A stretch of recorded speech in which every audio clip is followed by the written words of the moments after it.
কোর্টের বিবাহ বাতিল, কাজী অফিসের বিবাহ বাতিল, পিতার অবর্তমানে যেসব বিবাহ হয় তা বিবাহ নয়। এতে যত সন্তান জন্ম নেবে তা হবে অবৈধ। সারা দুনিয়া যদি একদিকে হয়ে এই বিবাহকে বৈধ করার চেষ্টা করে তাহলেও তা সম্ভব হবে না। আবু হুরায়রা রাদিয়াল্লাহু তাআলা আনহু বলেন, রাসূল সাল্লাল্লাহু আলাইহি ওয়াসাল্লাম বলেছেন, লা তুযাব্বিজুল মারআতু আল মারাতা, কোন মহিলা কোন মহিলার বিবাহ দিতে পারে না। ওয়ালা তুযাব্বিজু নাফসাহা, মহিলা নিজে নিজেও বিবাহ বসতে পারে না। খালা, ফুফু, দাদি, নানি, চাচি কেউ বিবাহ দিতে পারে না। মায়ের উপস্থিত থাকার না থাকার 5 পয়সা দাম নেই। মা, খালা, ফুফু কেউ বিবাহ দিতে পারে না। এমত অবস্থায় কোনো মেয়ে যদি খালা, ফুফু, মা, চাচির মাধ্যমে বিবাহ করে তাহলে সে হবে ব্যভিচারিণী, বিবাহ হবে বাতিল। এ কথা মুহাম্মদ সাল্লাল্লাহু আলাইহি সাল্লাম বলেন। আবু মুসা আশআরী রাদিয়াল্লাহু তাআলা আনহু বলেন, রাসূল সাল্লাল্লাহু আলাইহি ওয়াসাল্লাম বলেছেন, লা নিকাহা ইল্লা বিওয়ালিন, পিতা অভিভাবক ছাড়া বিবাহ নেই। ওয়ালা নিকাহ ইল্লা বিশাহিদাইনে, 2 জন সাক্ষী ছাড়া বিবাহ নেই। বর্তমান বিবাহের কাজী সাহেবের খাতাতে 4 জন সাক্ষীর কথা আছে। 4 জন সাক্ষী লাগে জেনা প্রমাণ করতে। অবশ্যই এটা পিতার অনুমতিতে বিবাহ, এটা জেনা নয়। এই জন্য এখানে 4 জন সাক্ষীর কথাটি বাতিল। বিবাহতে 2 জন সাক্ষী লাগে, 4 জন লাগে না। কেন 4 জন সাক্ষীর ব্যবস্থা করেছে তা সরকার জানে, যারা দায়িত্ব পালন করে তারা জানে, যারা কাজী হিসেবে দায়িত্ব পালন করে তারা জানে। এই ছেলে, যারা তোমরা রাস্তাঘাটে চলাচল করছো, দোকানপাটে দাঁড়িয়ে আছো, তোমার কি একটু লজ্জাবোধ, ইতস্তবোধ হয় না? আমরা তো তোমার জন্য এসেছি। তুমি মহিলা মানুষ, ঢং ঢং করে এলে আর ঢং ঢং করে গল্প করতে করতে চলে যাচ্ছ। তোমার বাপ আছে তো? কি ব্যাপার, তোমার বাপ নেই? তুমি ওখানে বসে গল্প করছো কেন? দোকানের সামনে তুমি বাজার করছো কেন? মহিলা মানুষ, তোমার বাপ দাদা, চাচা, আত্মীয় স্বজন, ভাই কেউ নেই? মেয়ে মানুষ ওখানে দাঁড়িয়ে বাজার করো কেন? আর আপনারা এসেছেন বক্তব্য শুনতে, আজকেই হাট বাজার করতে হবে। কমিটির পরিচালনায় কাজে কয়েকটা ভুল হয়েছে। তা হয়েছে দোকানপাট পাশে বসানো, তা হয়েছে মেয়েদের ব্যবস্থা পাশে করা, দুটাই দূরে করতে হতো। কি বুঝে এই ব্যবস্থা করেছেন তা আমার বুঝের বাইরে। ভবিষ্যতে আমরা আসলে এমনটা করবেন না। মানুষের জন্য ভালো ব্যবস্থা করবেন সম্ভব হলে, নইলে যারা পারবে তারা প্রোগ্রাম নেবে। আপনি দায়িত্ব পালন করতে পারবেন না, মানুষের বসার ব্যবস্থা করতে পারবেন না, লোক সেভাবে রেডি করতে পারবেন না, কেন জিম্মেদারি নিয়েছে? আমি কি তাফসির মাহফিল করতে এসেছি যে আপনার সামনে ইউসুফ জুলাইফার কাহিনী বলে চলে যাব? এরকম তো আমার জীবনে ঘটেনি। আমি তো 90 সাল থেকে নিয়ে এখন পর্যন্ত কোনোদিন অপ্রয়োজনীয় বাক্য বলিনি। তা আমি ইউসুফ জুলাইফার কাহিনী বলে চলে যাব, আপনি কিভাবে বুঝলেন? এত দোকানপাট আপনার এই প্রোগ্রামের পাশে হলো কি করে? সম্মানিত দিনী ভাই বোন, যারা দায়িত্ব নিয়েছেন তাদেরকে আন্তরিকভাবে অনুরোধ জানাচ্ছি, ভবিষ্যতে কোনোদিন আমাদের ডাকলে এমনটা হয় না যেন, এ আশা আপনার কাছে ব্যক্ত করে আগের দিকে বাড়ছি। সম্মানিত দিনী ভাই বোন, যারা দোকানপাটে আছেন, যারা রাস্তাঘাটে চলাচল করছেন, আপনার জন্য আমি এসেছি। আপনি একটু লজ্জা করেন, আপনি একটু শরম করেন, একটু হায়া করেন, আপনি সামনে এসে বসেন। নির্বাচন তো আসছে, আপনি তো মোটরসাইকেলে ছুটাছুটি করবেন, আপনার তো জ্ঞান বুদ্ধি আমি খুব ভালোভাবে জানি, আপনার বিবেচনা আমি খুব ভালোভাবে জানি। আপনাকে যে আল্লাহ রসুল গরু, ছাগল, পশু প্রাণী বলছে এটাও আমি জানি। মানে আপনার চরিত্র, আপনার দৌড়াদৌড়ি, আপনার ছুটাছুটি এগুলো কুকুর শ্রীগলের মতো। আর আল্লাহ এ কথা বলছেন, বুঝেও বুঝে না ওরা, অন্তর আছে বুঝে না, বোঝা দরকার। দেখেও দেখে না ওরা, চক্ষু আছে দেখে না, দেখা দরকার। শোনেও শোনে না ওরা, কান আছে শোনে না, শোনা প্রয়োজন। উলাইকা কাল আনাম, তারা পশু প্রাণীর মতো, তারা গরু ছাগলের মতো, তারা কুকুর শিল্পের মতো, বালহুম আজাল, বরং তার চেয়েও খারাপ। শুনুন সম্মানিত দিনী ভাই বোন, বলছিলাম অভিভাবক ছাড়া বিবাহ বাতিল। 4 জন সাক্ষীর পাতা ছিঁড়ে দিতে হবে। এটা জেনা নয়। কিসে 4 জন সাক্ষী লাগে? জেনা প্রমাণ করতে 4 জন সাক্ষী লাগে। বিবাহ বৈধ হওয়ার জন্য 4 জন লাগে না, এ কথা মুহাম্মদ সাল্লাল্লাহু আলাইহি সাল্লাম বলেছেন। আরও এখানে একটি কথা বলে যাই, আমাদের চাঁপাইনবাবগঞ্জ, রাজশাহী তো বিবাহের সময় উকিল বাপ লাগে। মানুষে মনে করে উকিল বাপ ধরা হারাম, কাবিরা গুনাহ। যদি বাপ থাকে তাহলে দাদা উকিল হতে পাবে না, ওর চাচা, ওর জ্যাঠো কেউ উকিল হতে পাবে না। ওই আধা পাগলা হোঁস মোটা বাপই উকিল হবে, এটাই শরীয়ত। আর চট্টগ্রামে উকিল বাপ সেদিন থেকে বাপ, উকিল বাপই সেদিন থেকে কি বাপ। ওই উকিল বাপ ওই মেয়েকে বাড়িতে নিয়ে যাবে, ও যে বাপ।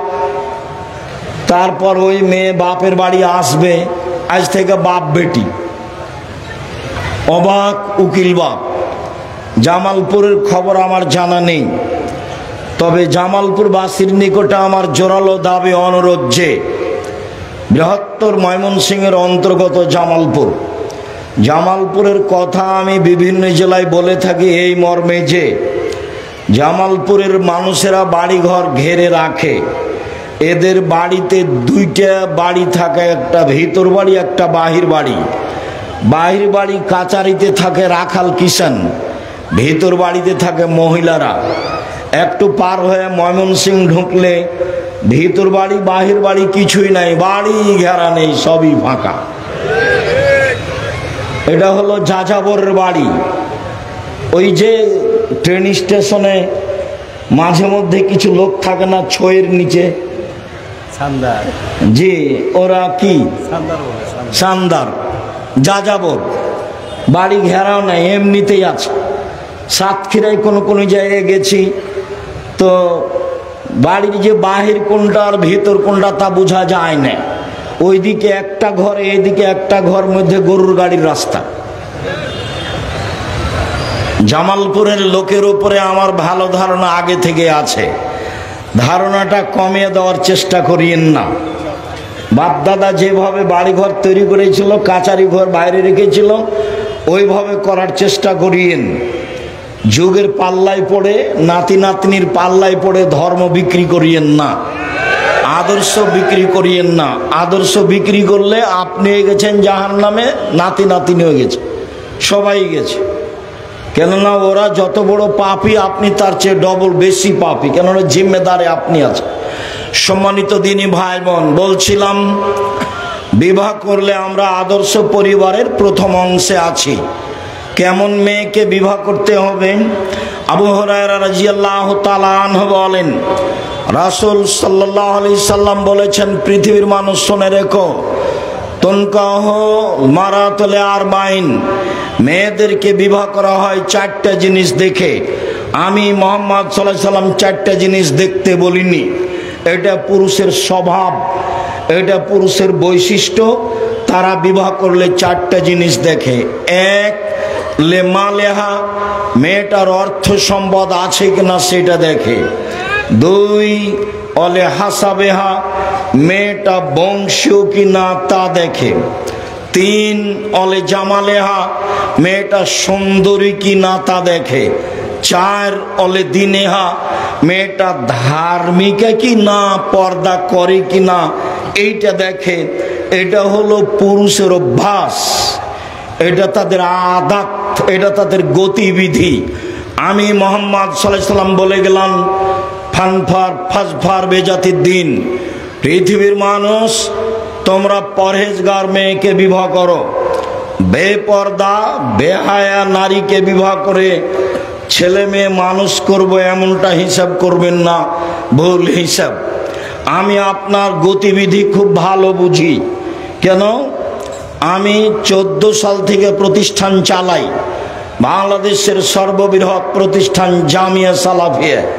রূপগঞ্জে যেটা আছে সেটা প্রায় 100 বিঘা জমির উপরে, রাজশাহীতে যেটা আছে সেটা প্রায় 50 বিঘা জমির উপরে, দিনাজপুরে যেটা আছে সেটা প্রায় 20 বিঘা জমির উপরে, ময়মনসিংহে যেটা গড়তে যাচ্ছে প্রায় 8-10 বিঘা জমির উপরে, ফেনীতে যেটা গড়তে যাচ্ছে প্রায় 8-10 বিঘা জমির উপরে, চট্টগ্রামে এইরকমই, বরিশালে চলমান রয়েছে।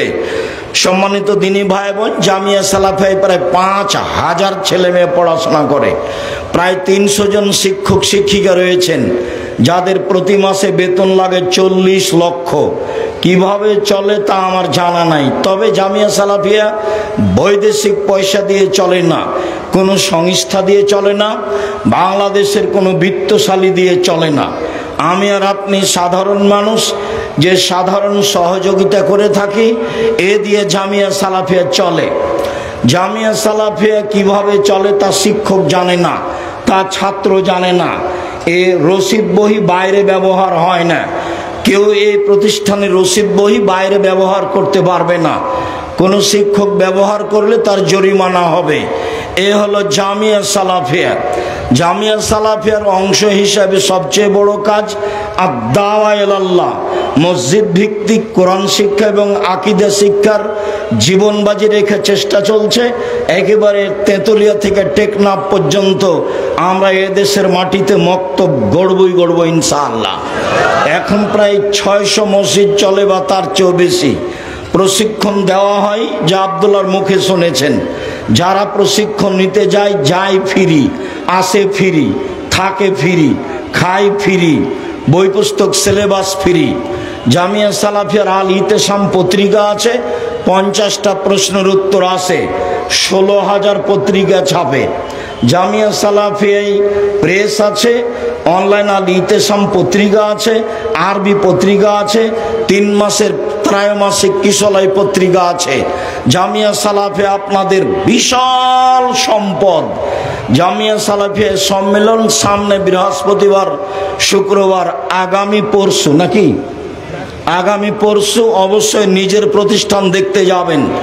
দল মুক্ত প্রতিষ্ঠান জামিয়া সালাফিয়া, সংগঠন মুক্ত প্রতিষ্ঠান জামিয়া সালাফিয়া, হিংসা মুক্ত প্রতিষ্ঠান জামিয়া সালাফিয়া, শিরক মুক্ত প্রতিষ্ঠান জামিয়া সালাফিয়া, বিদআত মুক্ত প্রতিষ্ঠান জামিয়া সালাফিয়া, দেশের সর্ববৃহৎ প্রতিষ্ঠান জামিয়া সালাফিয়া, যেখানে 500-র অধিক এতিম অসহায় থাকে। সম্মানিত দিনী ভাই বোন, কথা প্রসঙ্গে এটা আপনাকে বলে রাখলাম, পরহেজগার মেয়ে দেখে বিবাহ করবেন, বেপর্দা বেহায়া নারী বিবাহ করে আপনি ছেলে মানুষের মতো মানুষ করবেন, এই হিসাব বাতিল। আপনার গতিবিধি আমি ভালো বুঝি। ছেলেটার মেধা ভালো, তাই ছেলেকে ইঞ্জিনিয়ার করতে হবে, বড় ডাক্তার করতে হবে। ম্যাট্রিক পরীক্ষার সময় 4টা মাস্টার ছিল, ভালো কথা। ইন্টার পাস করার পরে বিশ্ববিদ্যালয়ে ভর্তি করতে হবে, ডাক্তারি পড়বে, তাই সাবজেক্ট প্রতি 1টা মাস্টার, বাস ডাক্তার হলো, ভালো ডাক্তার হলো, ভালো কথা। আপনি কি জানেন, ব্যতিক্রম আমি বলছি না, ব্যতিক্রম থাকতেই পারে। আপনার ছেলে বড় ডাক্তার, ওই কোম্পানির ওষুধ লিখে যে কোম্পানি তাকে টাকা দিয়েছে, এ প্রতারক। একে আপনি টাকা খরচ করে মানুষ করলেন কেন? এ তো ধোঁকাবাজ।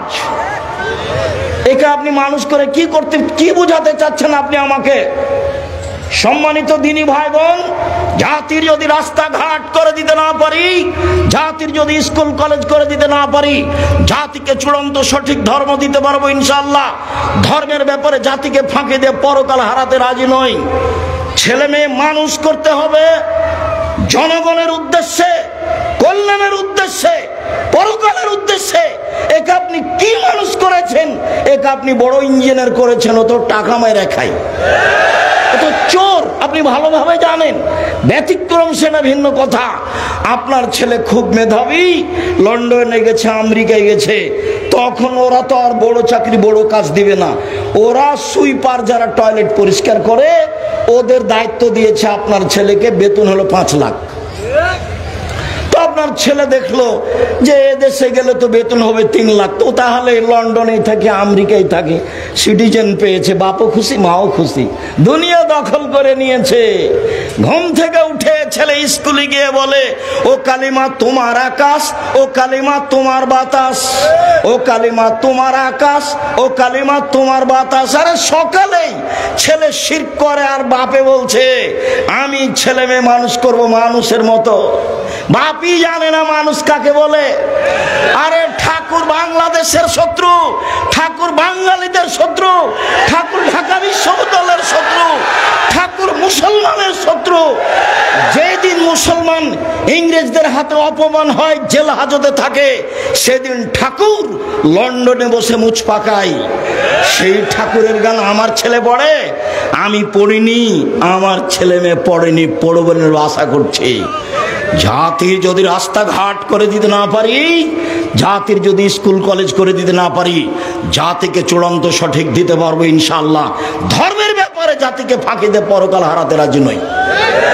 এই স্লোগান ছাড়াই আপনার ছেলেকে মানুষের মতো মানুষ করে গড়ে দেওয়ার জন্য প্রস্তুত আছে।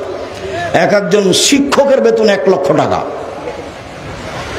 দেখেন জামিয়া সালাওয়াত হোসেন বিদেশি শিক্ষক যারা, তারা আপনার ছেলেকে আপনার মেয়েকে মানুষ করার জন্য প্রস্তুতি নিয়ে আছি যে কোনো মূল্যে। আপনি কি বুঝাতে চাচ্ছেন সেটা আমি জানি না, আপনি কি ডাক্তার করতে চাচ্ছেন সেটা আমি বুঝি না। আপনার ডাক্তারকে আমি ভালো বুঝি, আপনার ইঞ্জিনিয়ারকে আমি খুব ভালো বুঝি, আপনার মেয়েকে যেভাবে ডাক্তারি শিখাতে চেয়েছেন সেটা আমি খুব ভালো বুঝি। একটা মানুষে কথা বলে 14 ইলমের পড়া, আপনার ছেলে মেয়ে কি করে আমি খুব ভালো বুঝি। সম্মানিত দিনী ভাই বোন, কষ্ট নিয়েন না। আপনার মেয়ে ওই ঘরে ল্যাংটা ছবি দেখে বড় মোবাইলে, আপনার ছেলে এই ঘরে দেখে। আরে আপনি ওই ঘরে দেখেন, আপনার বউ এই ঘরে দেখে। এই বাড়ি হচ্ছে বন্যায় জেলার সয়লাব। আপনি ধর্মকে কি দেখাতে চাচ্ছেন জাতিকে? রাসূল সাল্লাল্লাহু আলাইহি ওয়াসাল্লাম বলেন, পৃথিবীর মানুষ শুনে রেখো, আমার জীবনে বড় ভয়, আমার উম্মত গোপন পাপে লিপ্ত হবে, এটা আমার ভয়। পৃথিবীর মানুষ শুনে রেখো, আমার উম্মত গোপন পাপে লিপ্ত হবে, এটা আমার ভয়। আমার উম্মত গোপন পাপে লিপ্ত হবে, এটা আমার ভয়। পৃথিবীর মানুষ শুনে রেখো, আমার জীবনে আমি 3টা আশঙ্কা করে গেলাম। 1, আইম্মাতাম বুজিল্লিন, ভ্রান্ত হুজুর, হুজুর হবে ভ্রান্ত, এটা আমার ভয়। এখানে সমাজের শিক্ষিত মানুষ আছেন, এখানকার হাই স্কুলের হেডমাস্টারকে আপনি পা ধরে বলেন যে এই ছেলেটা আমার বাংলা অক্ষর চিনে না, একে একটু পিয়ন হিসাবে নিতে হবে। হেডমাস্টার বলবে আমিও পা ধরে বলছি আমি ছেলে নিতে পারবো না। কেন? পিয়নে কি করলি? পিয়ন কি করে? ওকে দরখাস্ত লেখা লাগে? ও তো পানি দিলেই চলে 1 গিলাস, ও তো খাতাখানে এই টেবিল থেকে ওই টেবিলে করে, এই তো হলো, তো ঘন্টা মারে। তো উনি এই মূর্খকে নিবেন না কেন? বক্তৃতার জগৎ এমন একটা জগৎ যার থুতির জোর সেই বক্তা। কেউ বিবেচনা করে না যে আসলে ঠিক বলছি কি বেঠিক বলছে, কাকে দাওয়াত দেওয়ার জন্য ডাকতে হবে বিবেচনা মানুষের নেই।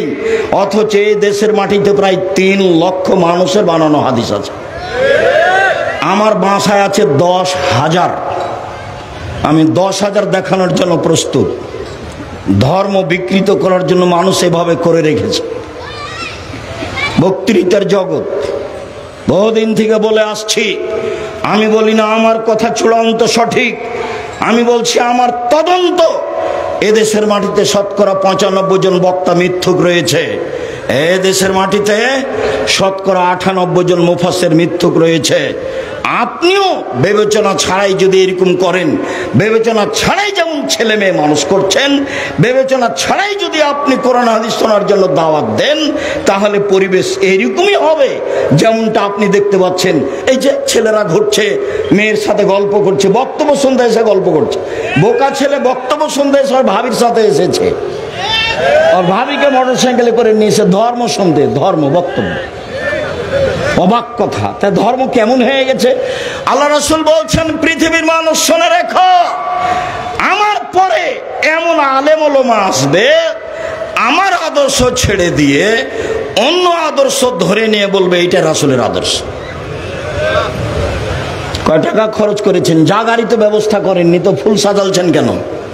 টেবিলটা ওভাবে সাজালছেন কেন? এটা বাসর ঘর নাকি? একটু পরে বলছি বাসর ঘর সাজাতে হয়, এটা বুখারী মুসলিমের হাদিস, ওটা আল্লাহ রাসূলের নীতি। আপনি এটা আমাকে কি বুঝাতে চাইলেন? মানুষের ব্যবস্থা করেননি কেন, এভাবে সাজাচ্ছেন কেন? সম্মানিত দিনী ভাই বোন, মনে কিছু নিয়েন না, আমি আপনার কাছের মানুষ, আমি এই কথা বলিনি। আল্লাহ রাসূল বলছেন আমার আদর্শ ছেড়ে দিয়ে অন্য আদর্শ গ্রহণ করে বলবে এইটা রাসূলের আদর্শ। এই ছেলে, ও হুজুর তো জানে যে যৌতুকে বিবাহ হচ্ছে, তাহলে হুজুর এই জিম্মেদারি পালন কি করে করে? যৌতুক যত, ওই কাজী সাহেবের টাকা তত। আপনি আমাকে একদিন ওই যৌতুকের বিবাহ পড়িয়ে নেন তো দেখি কিভাবে হয়। আপনার সভাপতিকে বলিয়েন কয় কোটি টাকা আমাকে দিয়ে একটা বিবাহ পড়াতে পারে। আপনার সভাপতির আমার সামনে দাঁড়ানোরই সাহস নাই। আমি আপনার সভাপতিকে পাল্টা টাকা দিতে পারি, এই ব্যবস্থা আল্লাহ আমার করে রেখেছে। তা আপনার সভাপতির কাছে আমার নত হওয়ার কি আছে? কেমনে তিনি যৌতুকের বিবাহ পড়ান? তো টাকা তো পাবে, সেজন্য পড়াচ্ছে। কি করে হতে পারে? রাসূল সাল্লাল্লাহু আলাইহি সাল্লাম বলেন পৃথিবীর মানুষ আলেম ওলামাকে দেখতে লাগে মানুষ, ওর অন্তর হচ্ছে শয়তানের অন্তর। আলেম ওলামাকে দেখতে লাগে মানুষ, ওর অন্তর হচ্ছে শয়তানের অন্তর। হাদিস বুখারী মুসলিম। আলেম ওলামাকে দেখতে লাগে মানুষ, ওর অন্তর হচ্ছে শয়তানের অন্তর। এই কথা আমি বলিনি, এই কথা মুহাম্মদ সাল্লাল্লাহু আলাইহি সাল্লাম বলেছেন। আমি আলেম মানুষের নিন্দা করিনি। আল্লাহ রাসূল বলছেন আলেম ওলামা নবীদের সাথে থাকবেন, ওয়ারাসাতুল আম্বিয়া। নেন এবার কত উপরে চলে গেল। আল্লাহ নবী বলছেন যে 3 শ্রেণীর মানুষকে দিয়ে জাহান্নাম উদ্বোধন হবে, তার 1 নম্বর আছে মাওলানা সাহেব। 3 শ্রেণীর মানুষ দিয়ে জাহান্নাম উদ্বোধন হবে, তার 1 নম্বরে আছে মাওলানা সাহেব। আমার কিছু করার নেই। আল্লাহ রাসূল বলেছেন আল উলামা ওয়ারাসাতুল আম্বিয়া, আলেম ওলামা হচ্ছে নবীগণের উত্তরাধিকারী, মানে অনেক উপরে চলে গেছে। কত উপরে গেছে হিসাব নিকাশের বাইরে।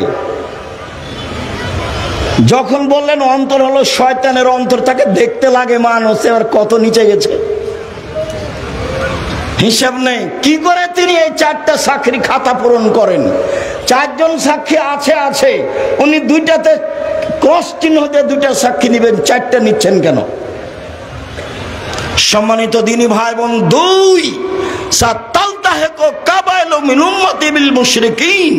আমার উম্মত মিশে যাবে হিন্দুদের সাথে, এইটা আমার ভয়। 2 নম্বর ভয়, আমার উম্মত মিশে যাবে হিন্দুদের সাথে।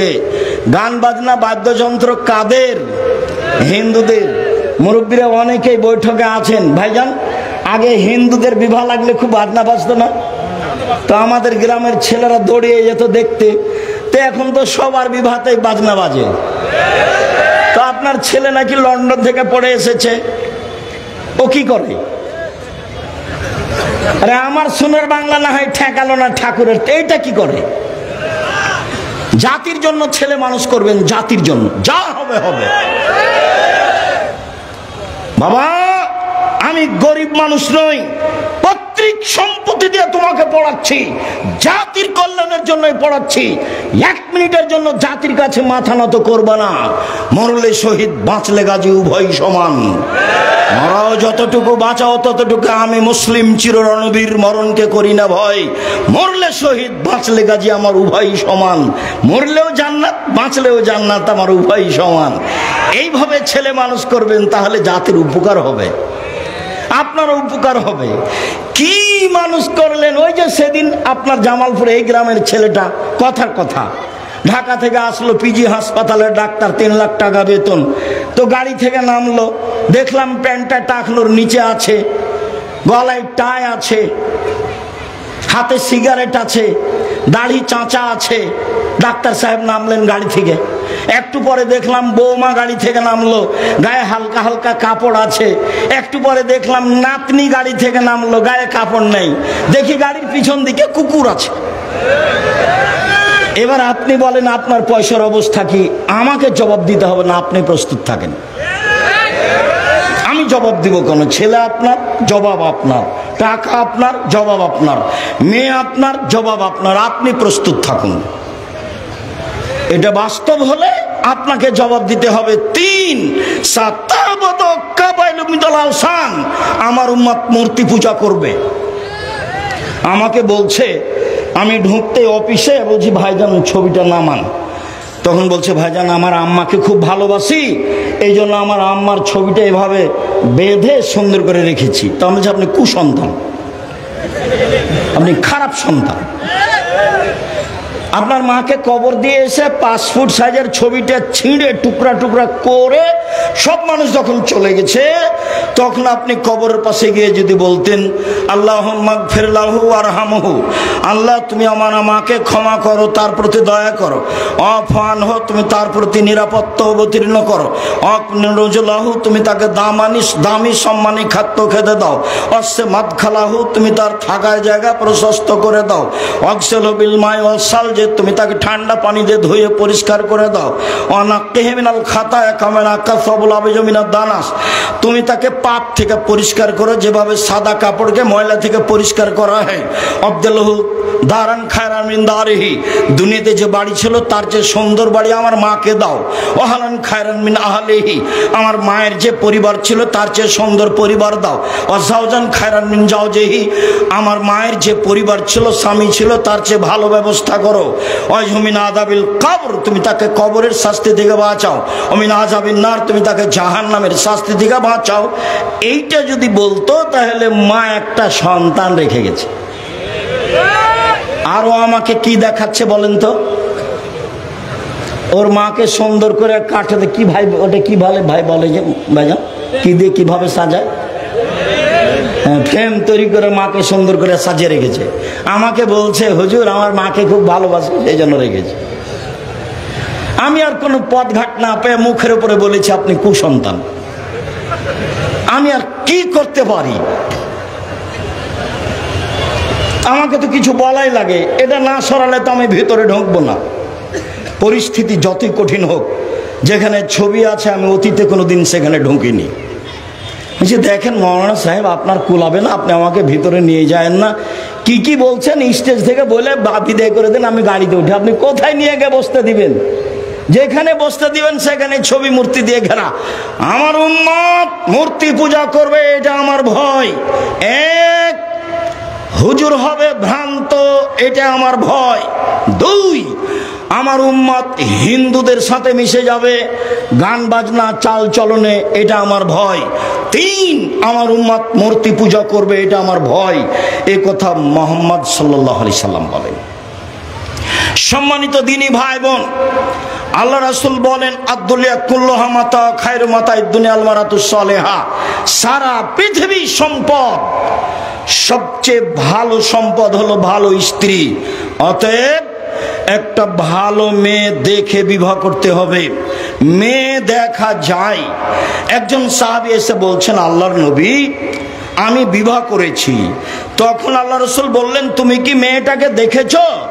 ফানজুর ইলাইহা ফাইনা আয়নে নিসাইল ইমরাতে ও মারাতিল ইমরাতে শায়া।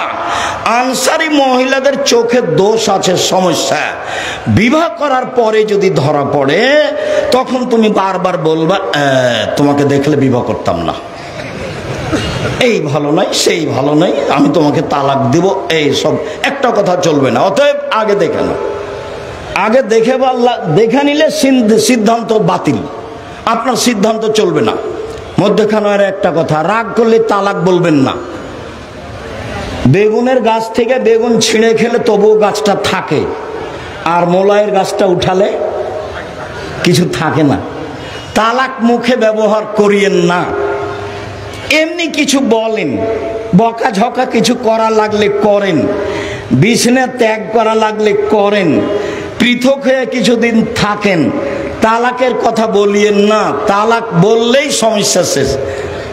তালাক বললেই একবারে মাথার উপরে বোঝা নেমে গেল। একবারে মেয়েটাও বলছে তোর সংসার করব না, কোনো কথা তুই মানিস না, আমাকে তালাক দে, তালাক দে, এখনই তালাক দে, এখনই তালাক দে। তখন আপনি নির্ভয় হয়ে বলছেন যা যা তোকে ছেড়ে দিলাম, 1 তালাক 2 তালাক 100 তালাক, যা যা। ছেলে 3টে, যেমন তালাক দেওয়া হয়েছে শয়তান চলে গেছে। ইন্না লিল্লাহি ওয়া ইন্না ইলাইহি রাজিউন। এখন তালাক দেওয়া শেষ হয়ে গেছে, তখন কে চলে গেছে? শয়তান চলে গেছে। এতক্ষণ খেপে কে তুলেছিল? শয়তান তুলেছিল দুইজনকে। এখন মাওলানা সাহেবকে জিজ্ঞাসা করেছে, তখন মাওলানা সাহেব বলছে 1 রাতের জন্য বিবাহ দিতে হবে। এ আবার কেমন কথা? তাহলে আব্দুর রাজ্জাক সাহেবের কাছে যান। সম্মানিত দিনী ভাই বোন, সংসার সুন্দর করে করেন। মেয়ে দেখেন, এটা আল্লাহ রাসূলের আদেশ। মেয়ে দেখতে গিয়ে জামালপুরে যত প্রথা আছে সবই বাতিল। অগ্রিম দেখতে গিয়ে আংটি দেওয়া হারাম, ওখানে টাকা দেওয়া জায়েজ নয়, 10 জন মিলে দেখা জায়েজ নয়, বন্ধু বান্ধব মিলে দেখা জায়েজ নয়, অনুষ্ঠান করে দেখা জায়েজ নয়। আপনি শুধু দেখবেন, যদি অনুকূলে না হয় আপনার মাকে নিয়ে যান সাথে, আপনার বোনকে নিয়ে যান সাথে। এতগুলো লোককে নিয়ে দেখতে গেলেন কেন? সম্মানিত দিনী ভাই বোন, বিবাহ ঠিক হয়েছে, বিবাহের বৈঠক চাঁপাইনবাবগঞ্জে, বরযাত্রী যায়, সাথে ডুলি বিবি যায়। ডুলি বিবি শব্দ বুঝেন কিনা?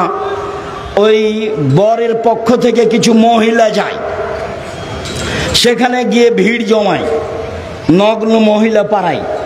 তারপর বিবাহের পূর্বে তাকে চাঁপাইনবাবগঞ্জে থুবড়া বলে, মানে গীত বলে, মানে ছেলেটাকে করায়, কি যেন হলুদ মাখায়, আর নানান কিছু যা আছে সব হারাম। তোমার ভাবি যে তোমার গায়ে হলুদ দিয়ে হলুদ মাখাচ্ছে, তো তোমার তো ওটা ভাবি, ওটা তোমার বউ হলো কখন? ওটা তুমি কি দিয়ে বুঝলে এটা জায়েজ? তোমার বিবাহের সূচনাতে হারাম কাজ, তুমি কি দিয়ে ভালো সন্তানের আশা করতে পারো? চাঁপাইনবাবগঞ্জে এটাকে থুবড়া বলে। মেয়েটা বসে থাকে, গ্রামের লোক এসে তার মুখে ক্ষীর দেয়, মিঠাই দেয়, এবং সবাই টাকা দিয়ে যায়। ও তো স্ত্রীর মুখে ক্ষীর তুলে দিতে হবে, মিঠাই দিতে হবে, সারা গ্রামের লোক কি করে তার মুখে মিঠাই দিতে পারে? এই নীতি হারাম। আমি আপাতত আজকের মতো জামালপুরের বিবাহের কোনো নিয়মকানুন আমার জানা নেই। আমি যা দুই একটু বলছি চাঁপাইনবাবগঞ্জের ভিত্তিতে বলছি। যাক, বিবাহের বৈঠক শুরু হয়েছে। জি, বিবাহের বৈঠক শুরু হয়েছে। বরযাত্রী এত যাবে না, অল্প কয়েকজন যাবে। কেন? মেয়ের বাপের 10টা টাকা খরচ হবে, এরকম কোন কোরআন হাদিস দিয়ে প্রমাণ করা যায় না। তুমি যে এতগুলো লোক নিয়ে গেছো, বন্ধু বান্ধব বরযাত্রী নিয়ে গেছো, তোমার বাপের কাছ থেকে কিছু টাকা নিয়ে যাও, 2-4 লাখ দিয়ে তোমার শ্বশুরকে দিয়ে বলিও আব্বা এই যখন থাকলো খরচ করবেন। কেননা তোমার শ্বশুরের 10 টাকা খরচ হবে, এর প্রমাণ আমরা পেশ করতে পারিনি, বের করতে পারবো না। অতএব এতগুলো লোক গেলে কেন ওখানে? সম্মানিত দিনী ভাই বোন, 2 জন সাক্ষী এবং মেয়ের পিতা, বিবাহের বৈঠক। আগে হবে খুতবা, তারপরে মেয়ের পিতা বলবেন, আর না হয় একজন লোক বলবে খুতবার পরে, মেয়ের পিতা আগে আগে বলবে, পরে পরে বলবে, আমার মেয়ে খালেদা এত টাকা নগদ, এত টাকা বাকিতে তোমার সাথে বিবাহ বন্ধনে আবদ্ধ হতে রাজি, তুমি তাকে স্ত্রী হিসেবে কবুল করো। তখন ছেলেটি বলবে কবুল করলাম, বা বুখারীর শব্দ এসেছে কাবিল, তো আমি কবুল করলাম। একবার বললেই যথেষ্ট হয়। গুরুত্বপূর্ণ কথা আল্লাহ রাসূল 3 বার বলতেন, আমার মেয়ে খালেদা এত টাকা নগদ, এত টাকা বাকিতে তোমার সাথে বিবাহ বন্ধনে আবদ্ধ হতে রাজি, তুমি তাকে স্ত্রী হিসেবে কবুল করো। কবুল করলাম। 2 জন সাক্ষী শুনবে, আমার মেয়ে খালেদা এত টাকা নগদ, এত টাকা বাকিতে তোমার সাথে বিবাহ বন্ধনে আবদ্ধ হতে রাজি, তুমি তাকে স্ত্রী হিসেবে কবুল করো। ও বলবে কাবিল, তো গ্রহণ করলাম। এই হলো বিবাহ। এখন দাঁড়িয়ে ওয়ালিমার দাওয়াত দিতে পাবে না, এটাও না জায়েজ। মেয়ের কাছে বিবাহ পড়ানো হারাম। এবার একটু গায়বান্ধা থেকে আসি 1 মিনিট। গায়বান্ধার নিয়মে বর কেবলা মুখে বসে থাকবে, রুমাল মুখে দিয়ে। যদি বর কথা বলে তাহলে বৈঠকের লোক খেপে যাবে, ছি ছি ছি ছি, কেমন হোঁস মোটা এই ছেলে, বিবাহ দেওয়া হবে না এখানে দিয়ে। অনেকে খেপে বিবাহ থেকে উঠে যাবে, বর কথা বললো যে। আরে বর টাকা দিবে মোহর, বর কথা বলবে না তো কে কথা বলবে? তার গার্জেনেরা আছে অবশ্যই বলতে পারে, কিন্তু বর বলা অপরাধ এটা কে বললো? বরকে মুখ বন্ধ করে কেবলা মুখে বসে থাকতে হবে এটা কে বললো? চলেন 1 মিনিট। মেয়ে যেখানে আছে সেখানে বিবাহ পড়াতে গেছে, গিয়ে বলছে অমুক নেবাসী অমুক তোমাকে বিবাহ করতে এসেছে, এত টাকা নগদ বাকিতে, তুমি তাকে স্বামী সত্ত্বে কবুল করো। তখন মেয়েটি বলল কবুল করলাম। 3 বার বলার পরে এবারে কয়েকজন লোক যেখানে বরযাত্রী বসে আছে সেখানে আসলো, এসে দাঁড়িয়ে আছে। তো বসে থাকা লোকগুলি বলছে আপনারা কে? আমরা এই বিবাহের উকিল। মেয়ে কবুল করেছে? জি করেছে। আপনারা শুনেছেন? জি শুনেছি। তাহলে বসেন। তখন বসে এতক্ষণ পর্যন্ত সবাই দাঁড়িয়ে আছে, মনে হচ্ছে যে হিন্দুদের বিবাহ লেগেছে কলার গাছের চতুর্দিকে ঘুরে, ধর্ম পাগল হয়ে গেছে। ধর্ম আপনারও এসেছে ইরান থেকে দিল্লিতে, দিল্লি থেকে আস্তে আস্তে জামালপুরে আস্তে আস্তে উল্টে কি যে হয়ে গেছে। সব জায়গায় এরকমই, একটা রীতিও জায়েজ নয়, সব হারাম।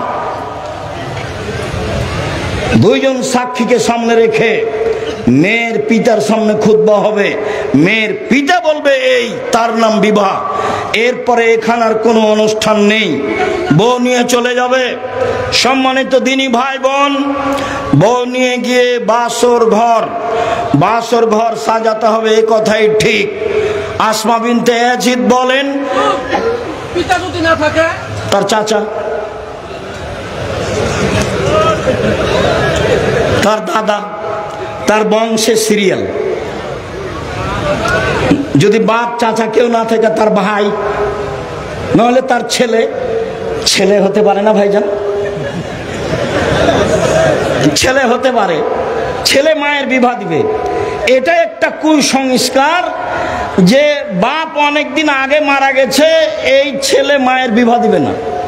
আর একটু যদি মা বিবাহের কথা বলে তো সবাই বলে ওঠে মেয়েটা খারাপ, আর খাসলত খারাপ, এতগুলো ছেলে রেখে মেয়ে রেখে বিবাহ বসতে যাবে, এইটা জায়েজ নয়। ওকে বিবাহ বসার ব্যবস্থা করতে হবে, এটাই ঠিক।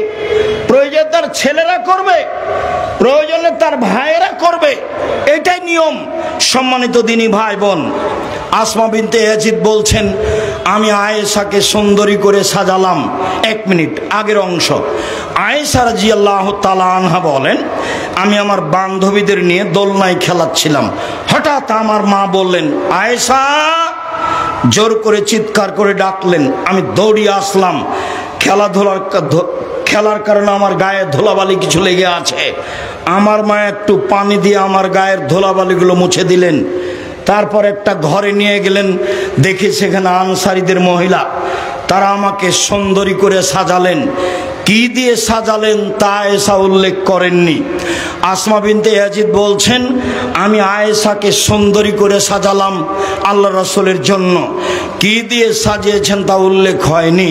তবে আবু হুরায়রা রাদিয়াল্লাহু তাআলা আনহু বলেন রাসূল সাল্লাল্লাহু আলাইহি সাল্লাম বলেছেন তিবুর রিজালে মা জাহারা রিহু ওয়া খাফিয়া লাউনুহু, পুরুষের সুগন্ধি যার গন্ধ পাওয়া যায় দেখতে পাওয়া যায় না, পুরুষের সুগন্ধি যার গন্ধ পাওয়া যায় দেখতে পাওয়া যায় না, মহিলাদের সুগন্ধি যা দেখতে পাওয়া যায় গন্ধ পাওয়া যায় না, মহিলাদের সুগন্ধি যা দেখতে পাওয়া যায় গন্ধ পাওয়া যায় না।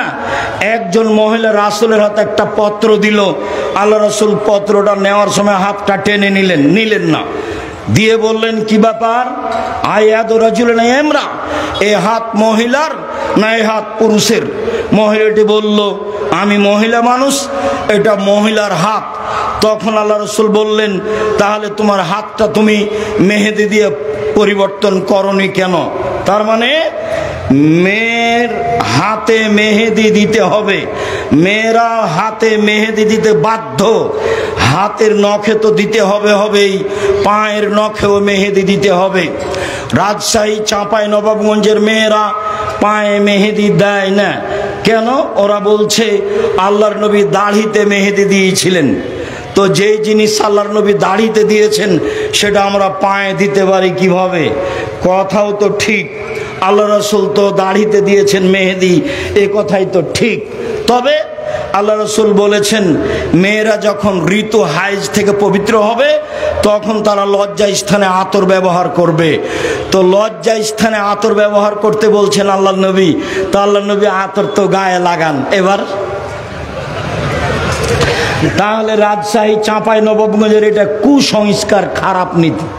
জামালপুরে এই নীতি আছে কিনা আমি জানি না।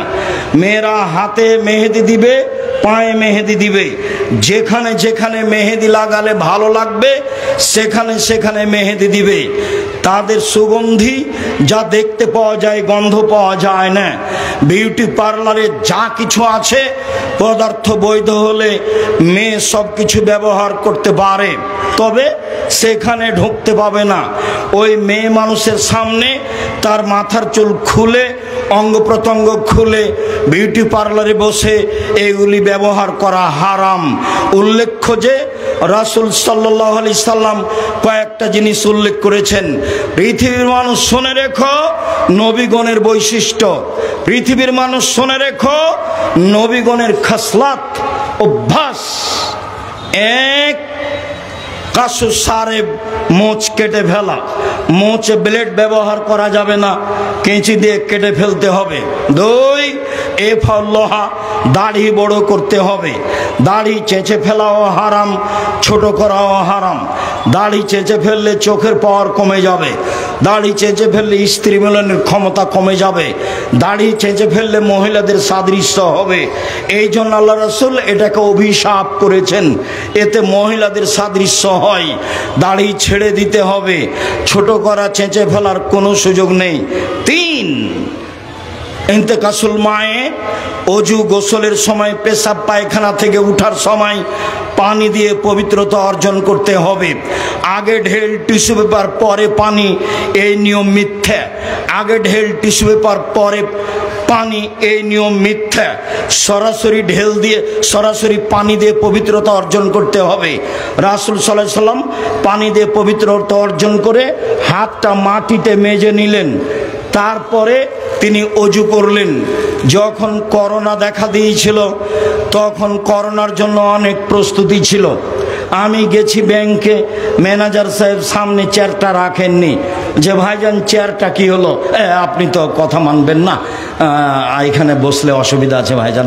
আচ্ছা ঠিক আছে, আমি দূরেই বসছি। তো আপনার ঢোকার সময় আপনার ছেলেরা বলছে আমার হাতে যেন কি লাগাতে চাই। শোনেন, ইসলাম ধর্ম পাগল নয়, এরা যে নীতি পালন করছে তার চেয়ে অনেক দামি ইসলামী নীতি।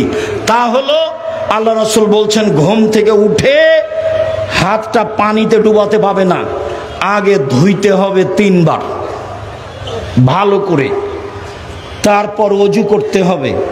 অজুর সময় কবজি পর্যন্ত 3 বার ধুইতে হবে, তারপর মুখে পানি দিতে হবে। মানে এই হাতে পানি নিয়ে মুখে দিতে হাতকে এত প্রস্তুতি নিতে হচ্ছে। প্রথমেই ঘুম থেকে উঠে ধুইতে হয়েছে ভালো করে, আবার অজু করার সময় 3 বার কবজি পর্যন্ত ধুইলাম। এই ছেলে দেখো, এই ছেলে, যারা আপনার পাশ থেকে উঠছে ও তো কথা বুঝতে পারে না, পরিবেশ যেন কন্ট্রোলে থাকে, এটা আপনি খেয়াল করবেন। আমরা এক পর্যায়ে, আমি তো আর আব্দুল্লাহ বিন ফজল রাহিমাহুল্লাহ নই যে ঘন্টার ঘন্টা বক্তব্য দেব, ফজর হয়ে যাবে, মানুষ বুঝতে পারবে না কখন ফজর হলো। তারা বড় আলেম ছিলেন, অনেক কোরআন হাদিস জানতেন, লম্বা সময় ধরে কথা বলতেন। অত লম্বা সময় ধরে কথা বলার আমাদের পরিবেশ পরিস্থিতি নেই। অতএব আমার দিনী ভাই বোন যে যেখানে আছেন ধৈর্যের পরিচয় দিয়ে বসে থাকেন, আপনারা আমি কিছু না কিছু উপকার করব ইনশাআল্লাহ। আবার একটু কথাটা বুঝেন, কোনই পর্যন্ত যখন হাত ধুইতে যাব তখন কি কবজি পর্যন্ত ধোয়া পড়বে না? আবার বুঝেন তো কথাটা ভাইজান, কোনই পর্যন্ত যখন হাতটা ধৌত করব তখন কি কবজিটা ধোয়া পড়বে না? তাহলে আগে আমি ধুচ্ছি, এটা কি বৃথা? বাহ্যিকভাবে মনে হচ্ছে বৃথা, জি না। এই হাতে নিয়ে পানি নিতে এই হাতটা আগে কি হতে হবে? প্রস্তুত, রেডি হতে হবে। রেডি হলো 3 বার ঝকঝক করে হাতটা ধুইতে হবে, তার নামে ইসবাগুল ওযু। এতক্ষণে হাতটা প্রস্তুত হয়েছে মুখে পানি দেওয়ার জন্য। ঘুম থেকে উঠে হাতটা পানিতে ডুবানো নিষেধ। তারপরে সুন্দর করে ওযু করবেন, 2 রাকাত সালাত আদায় করে বাড়ি থেকে বের হবেন, করোনা কিছু করতে পারবে না। ঢাকাতে এক লোককে দেখতে গেছি, তো আর ছেলে মেয়ে দরজায় দাঁড়িয়ে আছে, আমাকে বলছে হুজুর আপনি ভিতরে যান না, দয়া করে আপনি ভিতরে যান না, দয়া করে আপনি ভিতরে যান না। তখন আমি বলছি এই শোনো, তোমার বাপের গায়ে হাত দিয়ে দোয়া পড়ে যাব। এতে যদি আমার করোনা হয়, আমি বলবো না তোমার বাপের কারণে হয়েছে, আমি বলবো পৃথিবীর সৃষ্টির 50,000 বছর পূর্বে আমার ভাগ্যে করোনা লিখা হয়েছিল, সেই জন্য হয়েছে। সতর্কতার কারণে যদি করোনা থেকে মানুষ বাঁচতে পারে, তাহলে ফিউচার পার্কের মালিক করোনায় মারা গেল কেন? তারা তো দেশের পানি খায় না। আর করোনার রোগীর অবশিষ্ট খাদ্যগুলো সামনে ফেলে দিলে কে খাচ্ছিল ভাইজান? না, ফকির টকির মানুষ, ফকির খাচ্ছিল, ওকে করোনায় তাজা ঘুরে বেড়াচ্ছে। আল্লাহ রাসূল বলছেন, আল্লাহ রাসূলের কথাকে দাম দিতে। আল্লাহ রাসূল বলছেন লাম্মা খালাকাল্লাহুল খালকা, যখন আল্লাহ প্রাণী সৃষ্টি করলেন তখনই 4টে জিনিস লিখে দিয়েছেন, হায়াতাহা, মাউতাহা, রিজকাহা, মাসায়বাহা। 1 তার জীবন, 2 তার মরণ, 3 তার রুজি, 4 তার রোগ ব্যাধি। পৃথিবী সৃষ্টির 50,000 বছর পূর্বে আমার তাকদিরের রোগ ব্যাধি লিখা আছে। একে ঠেকানোর কোনো পথ নাই, একটাই পথ, দোয়া। খুব যদি কান্নাকাটি করে দোয়া করেন, তো যেটা লিখা আছে ওটা কেটে দিয়ে আল্লাহ নতুন করে লিখে দিবেন। যেটা আপনি চাচ্ছেন সেটা খুব কান্নাকাটি করে দোয়া করলে একটু পরে আসছে সেই কথা, এটা আল্লাহ লিখে দিবেন। সম্মানিত দিনী ভাই বোন, এবার বাসর ঘরে সাজানো হয়েছে, মা খালা ফুফু সাজাবে। বাসর ঘরে স্ত্রীর মাথায় হাত দিয়ে দোয়া পড়তে হবে, আল্লাহুম্মা ইন্নী আসআলুকা খায়রাহা ওয়া খায়রা মা জাবালতা আলাইহি। আল্লাহ এই স্ত্রীর কল্যাণ চাচ্ছি, যে কল্যাণ দিয়ে তাকে সৃষ্টি করা হয়েছে সেইটা চাচ্ছি। অযুবকা মিন শাররিহা, তার অনিষ্ট হতে বাঁচতে চাচ্ছি। অযুবকা মিন শাররি মা জাবালতা আলাইহা, যে ক্ষতি দিয়ে তাকে সৃষ্টি করা হয়েছে সেই ক্ষতি হতে বাঁচতে চাচ্ছি। এরপরে 2 রাকাত সালাত, এরপরে দাম্পত্য জীবন। শুনুন, আল্লাহ রাসূল বলছেন কোন মানুষ যখন তার স্ত্রীর কাছে আসবে তখন বলবে বিসমিল্লাহি আল্লাহুম্মা জান্নিবনা শায়তান ওয়া জান্নিবিশ শায়তান মা রাযাকতানা। হে আল্লাহ, তুমি আমাকে আর আমার স্ত্রীকে শয়তান থেকে বাঁচাও, আর আমাদের মিলনে যেই সন্তান হবে সেই সন্তানকে তুমি শয়তান থেকে বাঁচাও। এরপরে সকালে হবে অলিমা, 1 দিন 2 দিন 3 দিন হতে পারে। অলিমায় ধনী গরিব মানুষ সবাই থাকবে। যদি শুধু ধনী মানুষ থাকে তাহলে এই খাদ্য সবচেয়ে নিকৃষ্ট খাদ্য, এটা ফেলে দিতে হবে, কুকুরে খেয়ে নেবে। কোনটা অলিমা ফেলে দিতে হবে?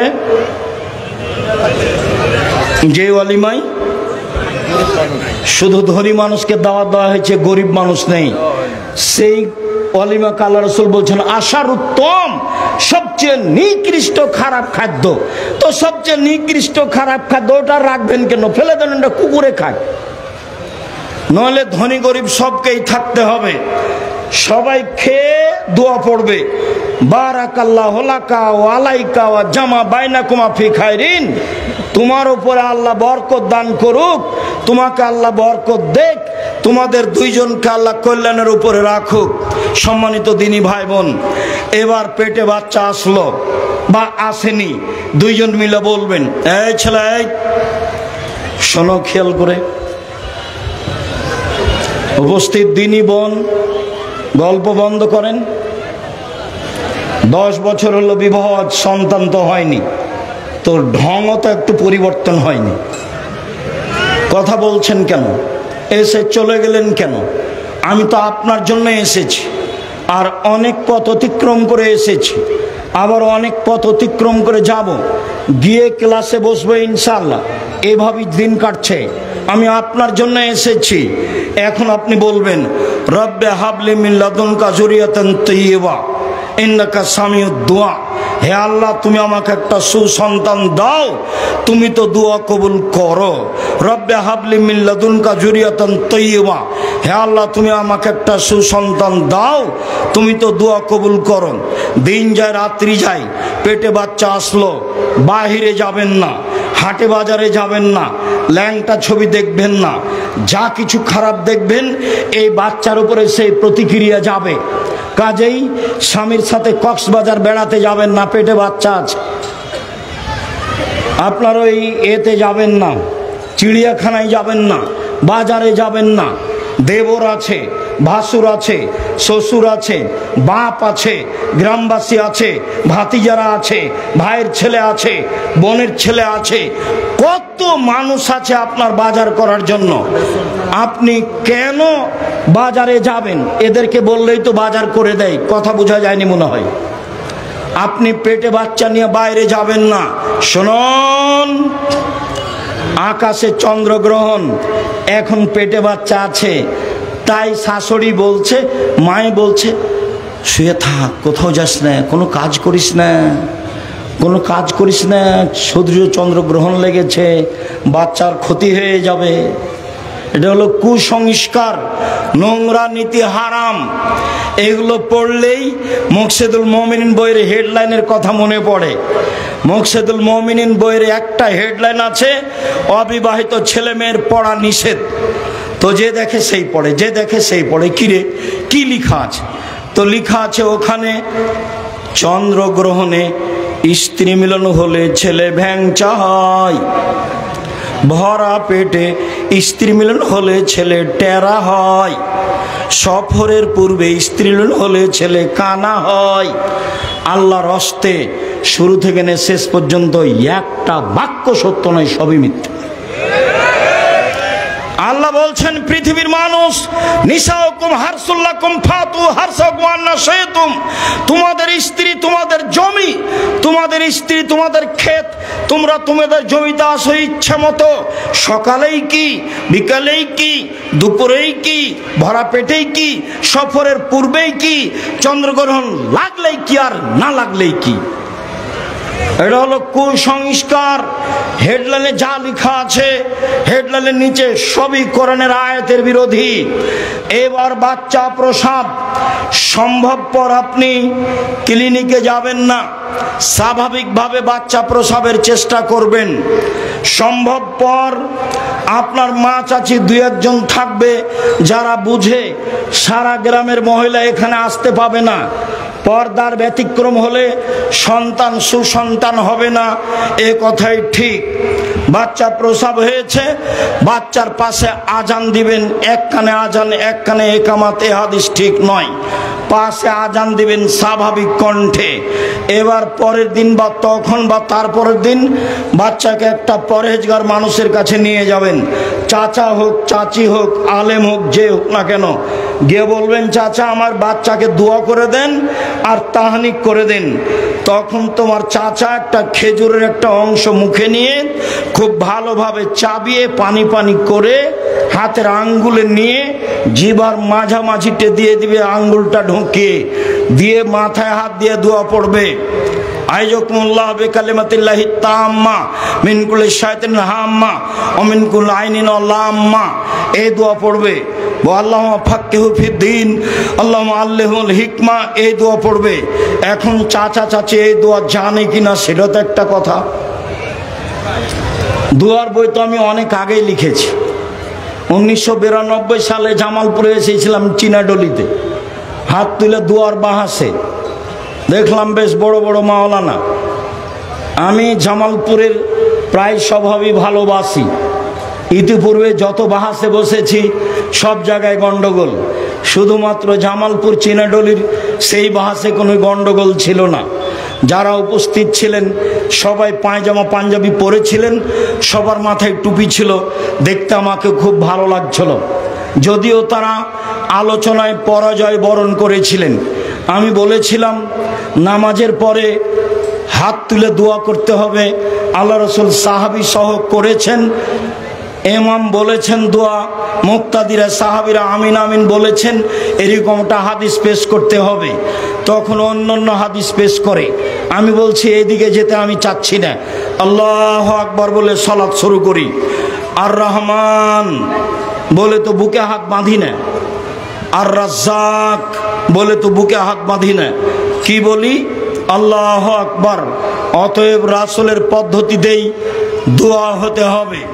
সন্ধ্যাবেলায় পরাজয় বরণ করলেও শেষ পর্যন্ত কোনো হইচই ছিল না। সেদিন থেকেই জামালপুরের লোকের উপরে আমার একটা ভালো ধারণা কাজ করে। কাজে যেসব নিয়ম নীতি রাসূলের বিরোধী আছে সেগুলো ছেড়ে দেওয়ার চেষ্টা করবেন।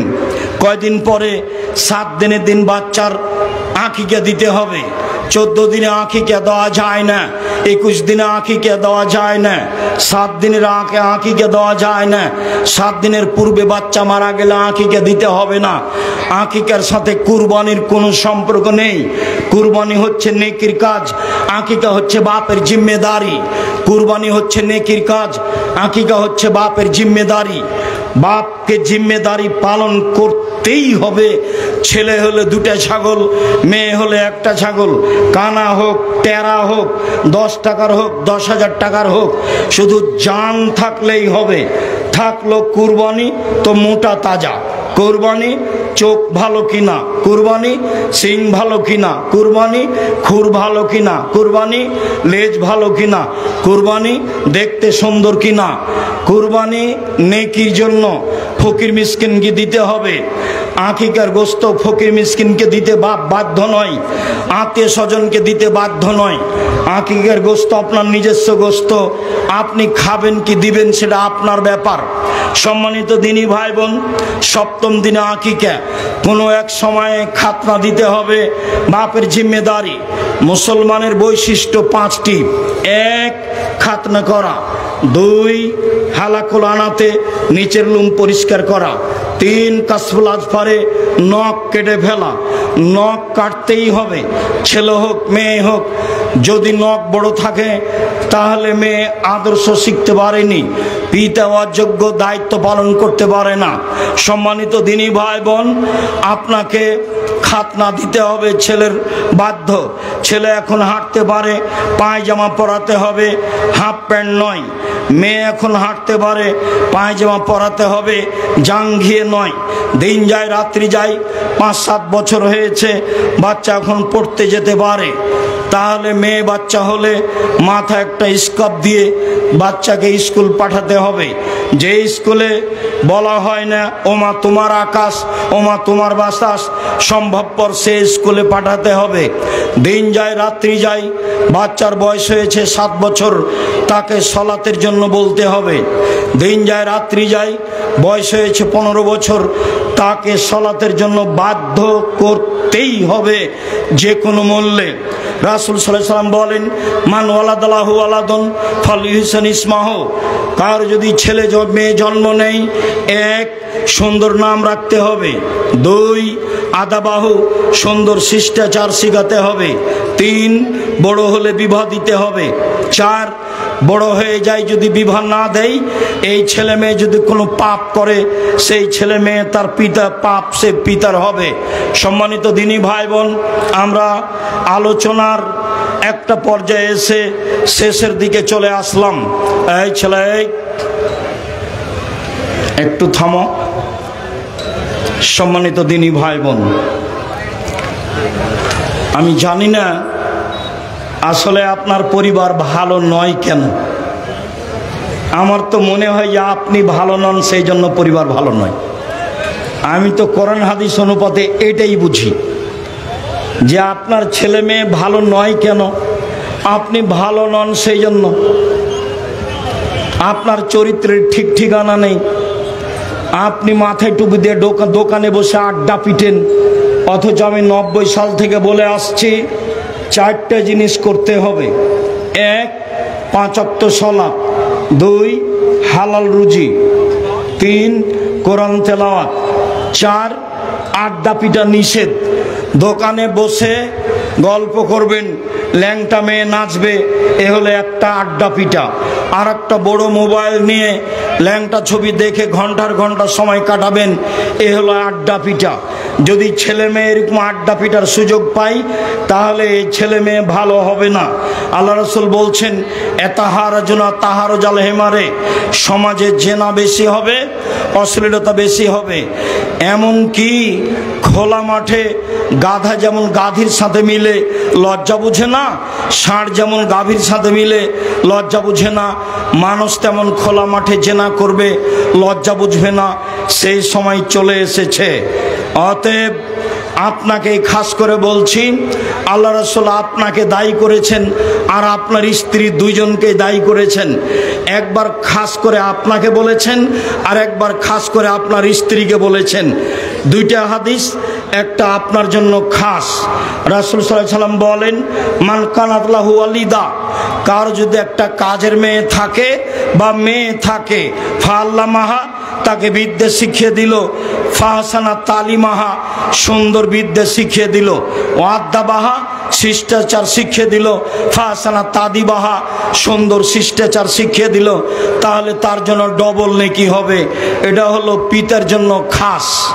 আর মায়ের জন্য খাস, যেটা আপনি জানেন, যেটা জাবের বলছেন, আমি তালাকপ্রাপ্ত বয়সের মেয়ে বিবাহ করেছি চারটা কারণে। এক, আমার স্ত্রী যেন আমার বোনদেরকে বিদ্যা শিখাতে পারে। দুই, আমার স্ত্রী যেন আমার বোনদেরকে শিষ্টাচার শিখাতে পারে। তিন, আমার স্ত্রী যেন আমার বোনদেরকে পরিপাটি করে সাজগোজ করে রাখতে পারে। চার, আমার স্ত্রী যেন আমার বোনদেরকে পাহারা দিতে পারে। মা মানে পাহারাদার। অতএব আপনার যে ক্ষতি ঢুকেছে পরিবারে, আপনার কারণে ঢুকেছে, আপনার স্ত্রীর কারণে ঢুকেছে।